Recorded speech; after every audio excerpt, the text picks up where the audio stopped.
ہمیں بڑے کویشچنز آتے ہیں، مختلف پرابلمس ہیں لوگوں کے، کسی کا انمپلائمنٹ ایشو ہے، کسی کو اولاد کا ایشو ہے، کسی کو کوئی اسپاؤس سے ایشو ہے، کسی کی شادی نہیں ہو رہی وغیرہ وغیرہ، بہت سے ٹیسٹ ٹرائلز انسان کی زندگی میں ہوتے ہیں۔ تو سورہ ضحیٰ میں سمجھتا ہوں کہ ڈپریشن کا علاج ہے۔ اس طرح کی ڈپریشن جو وقتی طور پہ آ جائے، شیطان کی طرف سے آ جائے، تو میں سمجھتا ہوں کہ ان لوگوں کو جو بہت مشکل وقت سے گزرے، سورہ ضحیٰ پہ بہت زیادہ غور و فکر کرنا چاہیے۔ اللہ کے نبی صلی اللہ علیہ وسلم نے فرمایا as each morning comes every one of you must give charity for every limb of their body. جب بھی صبح کا وقت ہو تو تمہارے ہر جو اعضاء ہے اس کو صدقہ کرنا چاہیے۔ سیئنگ سبحان اللہ is an act of charity, saying الحمدللہ is an act of charity, saying لا الہ الا اللہ is an act of charity and saying اللہ اکبر is an act of charity. یہ بڑے پاورفل اذکار ہیں، یاد رکھیں۔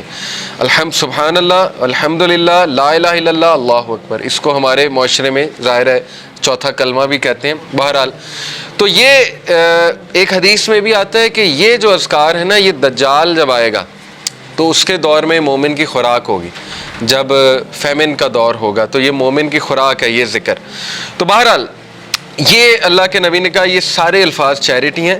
commanding people to do good is an act of charity and forbidding evil is an act of charity. To pray 2 units at the time of duha suffices all of this charity. اللہ کے نبی نے کہا جو بھی 2 رکعت چاش کی نماز پڑھ لیتا ہے وہ ان ساری چیریٹیز کو اوور کم کر لیتے ہیں، یعنی اس کی وہ اس دن کی چیریٹی ہو جاتی ہے۔ یہ جتنی بھی چیریٹیز اللہ کے نبی نے بتائیں، تو یہ ہے چاش کی نماز کا جو ریوارڈ۔ چاش کی نماز جو ہے وہ سورج جب رائز ہو جاتا ہے تو اس سے لے کر ظہر کی نماز سے تھوڑا سا پہلے تک، آپ کہہ لیں آج کل 11 بجے تک پڑھ سکتے ہیں، 11 سوا 11 تک غالباً، یا اس سے تھوڑا سا پہلے۔ آپ نے دیکھا ہوگا تبلیغی جماعت لے جاتی تو وہ یہ عادت ڈالتی۔ ابابیل کی نماز بھی آپ نے سنا ہوگا، چاش کی نماز، دوحہ کی نماز، یہ ساری۔ ہم بات کر رہے تھے لیسنز کی، تو لیسن یہ چند آیات سے یہ نکلا کہ ہر اندھیری رات کے بعد روشنی آنی ہے، کبھی بھی سچویشن سیم نہیں رہتی، تو مومن کو کبھی بھی ہوپ لیس نہیں ہونا چاہیے کسی بھی سچویشن کے بارے میں۔ ہوپ ہی ایک ایسی چیز ہے نا جو انسان کو زندہ رکھتی ہے، ہوپ ہی ایک ایسی چیز ہے جو انسان کو ہیلدی رکھتی ہے۔ تو اللہ تعالیٰ ہوپ دلا رہا ہے، یہ اللہ کے الفاظ ہیں، یہ کسی انسان کے الفاظ نہیں ہیں کہ اللہ تجھے نہیں چھوڑ سکتا، نہ اللہ تجھ سے ہیٹڈ کرتا ہے۔ بس یہ اللہ کے کچھ طریقے ہوتے ہیں انسان کو ٹیسٹ کرنے کے لیے، انسان کو کچھ سکھانے کے لیے۔ اور پھر اللہ نے وعدہ کیا وَلَلْآخِرَةُ خَيْرٌ لَكَ مِنَ الْأُولَىٰ، کہ اے نبی یہ دنیا تو ہے ہی آپ کے لیے بہت بہتر، لیکن یہ کہ آخرت اس سے بھی بہتر ہوگی آپ کے لیے۔ تو اس دنیا کے جو غم ہیں، اس دنیا میں جو ٹیسٹ اینڈ ٹرائلز ہیں، وہ کہیں آپ لوگوں کو اس غم میں نہ ڈال دیں کہ میری زندگی میں اتنے پرابلمس کیوں ہیں، کیونکہ یہ دنیا کی زندگی تو ہے ہی بہت ٹیمپرری۔ اصل میں آخرت کی زندگی ہے، وہاں پہ آپ کا ریوارڈ جمع ہو رہا ہے۔ اور پتہ نہیں اللہ کے نبی کو تو اللہ نے کتنا دینا ہے۔ دیکھیں انا اعطیناک کل کوثر، جب یہ صورت نازل ہوئی تھی تو اللہ کے نبی بہت خوش تھے، اور صحابہ نے خوشی کی وجہ پوچھی تو اللہ کے نبی صلی اللہ علیہ وسلم نے کہا کہ اللہ تعالیٰ نے مجھے آج بہت بڑی خوشخبری سنائی کہ اللہ نے مجھے الکوثر دینا، اور اس سے میں اپنے امتیوں کو پانی بھی پلاؤں گا۔ تو یہ بہت بڑا سٹیٹس ہے، اور مقام محمود آپ کی سوچ ہے وہ کتنا بڑا سٹیٹس ہے اللہ کے ہاں، کہ نبی صلی اللہ علیہ وسلم جو ہے وہ کتنا قریب ہوں گے اللہ تعالیٰ کے جنت الفردوس میں۔ تو اس لیے مومن کے لیے دیر از آلویز ہوپ۔ اگر زندگی میں کوئی کمی رہ جاتی ہے، کچھ مل جاتا ہے، کچھ نہیں مل جاتا ہے، تو مومن کبھی بھی ہوپ لیس نہ ہو۔ رسول اللہ صلی اللہ علیہ وسلم کے حوالے سے میں آپ کو ایک زبردست واقعہ ترمذی کا ہے۔ It is recorded by Imam Ahmad bin Hanbal that Abdullah bin Mas'ud said the messenger of Allah was lying down on a straw mat and it left marks on his side. چٹائی پہ جیسے ہم لیٹتے ہیں نا تو کچھ نشانات پڑ جاتے ہیں، تو اللہ کے نبی صلی اللہ علیہ وسلم کے یہاں کچھ نشانات پڑ گئے اس میٹ کے۔ Then when he woke up he began to rub his side. So I said، عبداللہ بن مسعود نے کہا، یا رسول اللہ will you allow us to spread something soft over this straw mat؟ اے اللہ کے نبی اگر آپ حکم کریں تو یہاں پہ میں کوئی سافٹ بچھا دوں۔ اب وہ ظاہر کیئر کرتے تھے صحابہ اللہ کے نبی کی۔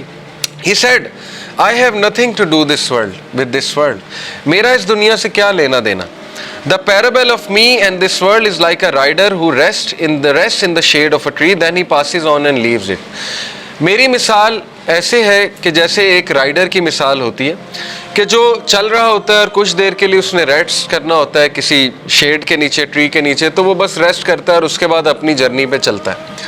یعنی اس لیول کی فلسفی، اس لیول کا توکل، اس لیول کا یقین، اس لیول کا ایمان تو زندگی اصل میں گزرتی ہے ایمان سے، توکل سے.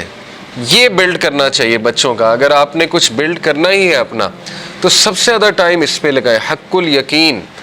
اللہ کہتے ہیں نا کہ مومنین جو اللہ نے کیا خاص.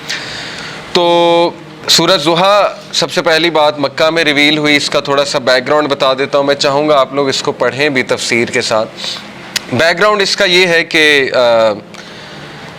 صحابی بلکہ امام احمد بن حنبل جو ہیں وہ روایت کرتے ہیں کہ اس کا بیک گراؤنڈ یہ ہے کہ رسول اللہ صلی اللہ علیہ وسلم he became ill so he did not stand for prayer for a night or two. Then a woman came and said, "Oh Muhammad, I think that your devil has finally left you." اللہ معاف کرے. یعنی اس طرح کے تلخ الفاظ رسول اللہ صلی اللہ علیہ وسلم کو سننے پڑتے تھے کہ رسول اللہ صلی اللہ علیہ وسلم ایک دن بیمار تھے رات کے لیے. یہ اب امام احمد بن حنبل نے ریکارڈ کیا ہے, تفسیر ابن کثیر سے میں کوٹ کر رہا ہوں. تو لیکن یہ کہ ایک خاتون آئی, اس نے کہا جی کہ لگتا ہے تمہارے شیطان نے تمہیں فورسیک کر دیا, نعوذ باللہ. یعنی اس کا ماننا یہ تھا نا کہ قرآن شیطان کی طرف سے شاید اور اسی نے فورسیک کر دی. تو پھر اللہ نے یہ صورت ریویل کی. دوسرا بخاری, مسلم, ترمذی, نسائی, ان میں بھی یہ ریکارڈ کی گئی ہے حدیث, اور یہی ہے ان سب کا ویو کہ یہ اس موقع پہ ریویل ہوئی جب اللہ کے نبی صلی اللہ علیہ وسلم بہت غمگین تھے, اور اللہ کے نبی کو یہ لگ رہا تھا کہ یعنی لوگ کہہ رہے تھے نا کہ اللہ نے تمہیں فورسیک کر دیا, بلکہ یہاں تک کہ اللہ تم سے ہیٹ کرتا ہے, یہاں تک بھی ظاہر ہے کہ لوگوں نے کہا. تو بہرحال آئیڈولیٹرز جو تھے مشرکین, انہوں نے بھی یہی کہا کہ لگتا ہے محمد کا جو اللہ ہے, جو خدا ہے, اس نے محمد کو نعوذ باللہ نگیٹ کر دیا ہے, یا محمد کو جو ہے وہ چھوڑ دیا ہے.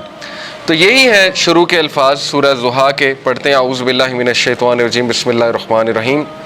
والضحیٰ واللیل اذا سجا, قسم ہے آفتاب کی روشنی کی, بائی دا فور نون, آفتاب کی روشنی کی قسم ہے. واللیل اذا سجا, اور قسم ہے رات کی جب وہ چھا جائے. واللیل اذا سجا سے مراد ہے by the night when it darkness. ما ودعک ربک وما قلی, نہ تو چھوڑ دیا تجھے تیرے رب نے اور نہ ہی وہ تجھ سے نفرت کرتا ہے, نہ ہی وہ ناراض ہے تجھ سے, نہ ہی اس نے چھوڑ دیا ہے تجھے. Your Lord has neither forsaken you nor hates you. وَلَلْآخِرَةُ خَيْرٌ لَكَ مِنَ الْأُولَىٰ, and indeed the hereafter is better for you than the present. بلکہ آخرت تیرے لیے بہت بہتر ہے اس سے جو دنیا میں کرنٹلی تیرے پہ چل رہا ہے. تو دیکھیں 4 لیسنز اخذ ہوتے ہیں سورہ ضحیٰ سے, بڑے پاورفل 4 لیسنز انشاءاللہ جن پہ میں آج روشنی ڈالوں گا. سب سے پہلے یہ پہلی 4-5 آیتیں سامنے رکھتے ہیں اور پہلے لیسن کو ہم سامنے رکھتے ہیں. سب سے پہلا لیسن یہ ہے کہ ایون رسول اللہ صلی اللہ علیہ وسلم غمگین ہوتے تھے, ٹھیک ہے نا. تو it's okay to be sad. ہر انسان کی زندگی میں کچھ نہ کچھ ایسا ہے کہ اسے غم آئیں گے, اور یہ اللہ نے لائف کی نیچر بھی یہی بتائی کہ الذی خلق الموت والحیات لیبلوکم ایکم احسن عملا, کہ میں دیکھوں گا تم میں سے بہترین عمل والا کون ہے. تو اللہ کے نبی صلی اللہ علیہ وسلم وہ اتنے غم کی حالت میں تھے کہ اللہ تعالیٰ نے باقاعدہ گارنٹی دی کہ نہیں آپ کو